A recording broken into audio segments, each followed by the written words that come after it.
的菜，这个都是有机的蔬菜，比如说这个山芹菜，就对身体很好的哈。一大早，漫画大师刘兴清已经在爱心站开始忙碌。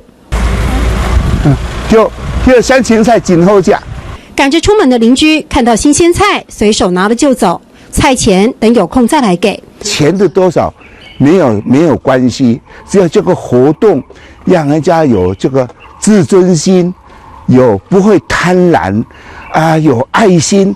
只要有爱心，全世界都和平。捐己所余，助人所需，是刘兴清把社区警卫亭打造成爱心站最初的想法。还有爱心代言人，就是他笔下赫赫有名的大婶婆。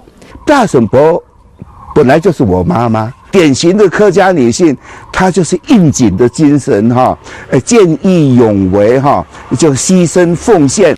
77岁的刘兴清每天都得这么倒着走下田，仿佛希望时光也能倒退，让他有多点时间做善事。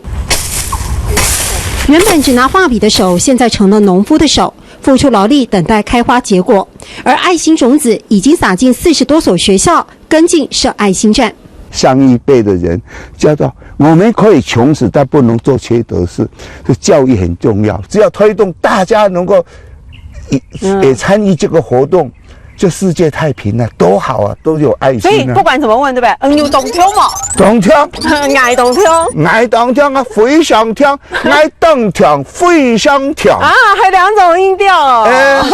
刘兴清老师一直很感谢地主提供他这一块地作为他爱的基地，但他更希望每一个人在自己的心田也能以为善、爱为出发点，耕耘自己的福田。